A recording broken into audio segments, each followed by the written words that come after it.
So, good morning, another fantastic day, good afternoon, and good evening to all our viewers from Kenya and across the borders.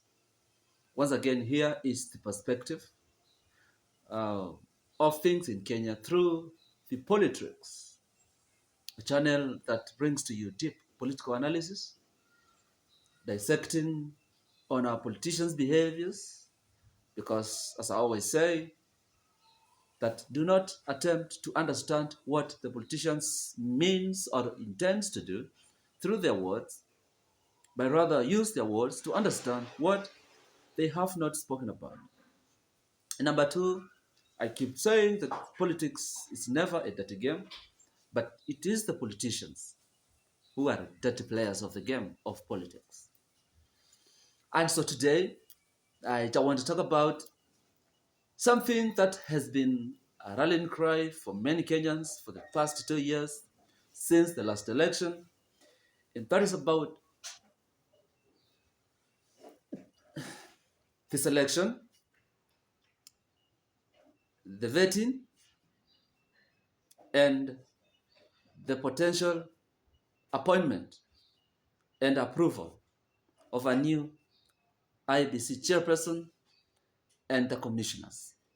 It has been long overdue, but finally we have seen light at the end of the tunnel when yesterday, on the 8th of May 2025, the President of the Republic of Kenya, William Ruto, His Excellency, appointed the new commission,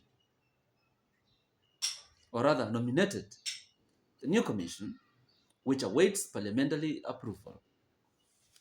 So, there has been a lot of talk in town about, favoritism, political power plays, interests, by politicians and the appointing authority. The opposition has talked about why there has to be extensive and explicit consultations with the concerned parties. We all know that from the NADCO report, it was recommended that before the IEBC Commission is newly appointed, there has to be consultations between the parties involved. And of course, it was supposedly a discussion between Raila Amolo Odinga, the leader of Azimio, and William Ruto, the leader of the Kenya Kwanza administration. But now, as eyes of David, Raila Amolo Odinga and the president seems to be now in the same boat. So little can be done right now. So the expectation is that, therefore, because Raila left Azimio and left the opposition to join government, so then it is therefore not in order for him to represent the opposition when he eats, when he sings, when he smells, and when he praises the current government. He is a beneficiary of this government. So, in other words, Raila Amolo Odinga is an accomplice in this government. So, therefore, he cannot purport to speak for the opposition. So now the question that beckons is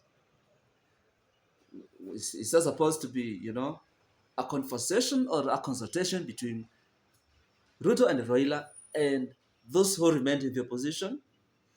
It's a question that will need answers. But that is not the point. Now the point is, finally we have the IEBC nominated, now awaiting parliamentary approval. And now the question therefore is, did we get people who really are equal to the task? Or we just got a rodeo? Is the new chairperson a man enough to stamp authority and to give Kenyans a promise of a free, fair, credible election come 2027?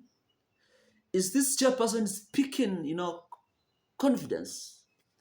Is he really, ensuring that Kenyans restore their, trust in the election body? So that is what we need to dissect today. Now, is William Ruto, the president, genuine in nominating this kind of commissioners? Yeah? And I just want to give my take because we all understand that politics is a game. And number one, I would want to credit the president for being a politician per se, par excellence. Ruto William is a politician per se. And if you look at the nomination of the chairperson, for example,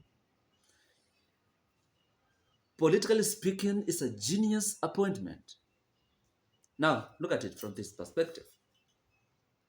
Previously, we had two names which have been fronted as the favored candidates for this, position. And one name which was prominently featuring is Charles Nechai, the former chairperson of the Constitution Implementation Commission and a former judge in the East African Court. So he was seen to be a front runner because he is a friend of the president and he speaks the president's language. But something could have happened. I will tell you where, when, and how. The second name, which actually until yesterday seemed to be now overtaking everything, was that for Amadi, the former registrar of the judiciary. You know what? She was seen to be a strong candidate because, of course, she seems to share something with Ms. Raila Molodinga. And now, the fact that Ms. Raila Molodinga and William Ruto are speaking the same gospel, then her odds had been, boosted by that. But here comes Ekong, an unknown to many people, who has just been appointed, actually nominated to be, the chairperson of the IEBC. What does that tell you? That tells you that this was deliberate, and it has been deliberate action by the president through his people to smear a campaign so that Nyachai and Amadi seems to be the front runners. But now it strikes at the last minute, and here comes Ekong. So now, politically, is scoring an important goal that the president seeks to create a national balance of government positions, of commissions positions. Look, for you to be appointed as the chairperson of IEBC, it takes a lot. And now, the Turkana people could be switched to believe that William Ruto believes in them and is working for them, just by the mere fact that he has picked one of them to head the election body. But of course, as fate would have it, that is far from the truth. Number two, for me, I think Ekong, the nominated new IEBC chairperson, is a victim of circumstance. Why? There is no way Matiang'i is now going to be a potential presidential candidate, and Charles Nechai then becomes the chairperson of the election body. Of course, these are people who could have conversations. Now the president is playing carefully not to hand Matiang'i an easy victory. Because now, if then Matiang'i is very popular within the Kenyan circles, within the Kenyan populace, and the person who has been fronted as the elections body chairperson is his neighbor, or they can simply have a phone call and speak in their local dialect, that makes it easy for Matiang'i, to carry the day. And therefore, the president, being the incumbent and therefore ready for re-election in the coming election, is just not playing smart. He is politically, thinking ahead, for what could come in the future. All right? So for me, he's a prophet of his own fate. So he's seeking to fill end gaps that could, hand his opponents, a route to State House. And, he's the current honor, and he has very, serious interest with the House on the Hill. And number three, Amadi, the former judicial registrar, who was a front runner, I believe that even now, Ruto is not sure if Raila will vie in 2027 or not. I cannot be sure, and William Ruto is not sure. So Raila could just wake up because he's a turncoat. We know that. Raila is a turncoat. So he keeps on changing goalposts and changing positions, every other time. And so the president, understanding Raila's behaviors, there is no way then he would make Amadi the chairperson of IBC. Because again, it would be giving Raila an edge over the president. All right? So another reason why the president is looking ahead of time. Number three, in my analysis, is that Ekong is not a strong candidate. He is not potentially a very strong candidate. And so he is a very easy appointment for the president to probably manipulate. Because now that he's unknown, nobody knows what his principles are. He has a lot to prove to himself.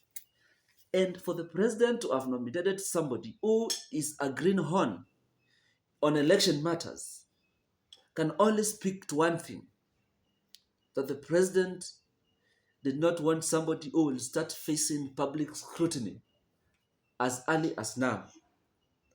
He is just appointing somebody who is unknown to many of the people in Kenya, so that by the time we start generating scrutiny, it's a little too late and the goose has already been cooked and it's been served. And your guess is as good as mine. So that is what I think. That is what I strongly believe in. Right? And finally, this means that probably William Ruto had a plan to appoint Charles or to appoint Amadi to be the designate chairpersons of the IBC. But due to public pressure, the president would, or rather, changed his mind and played into the hands of Kenyans. Because it's a name that would have been fronted, and Kenyans would be up on arms rejecting that appointment.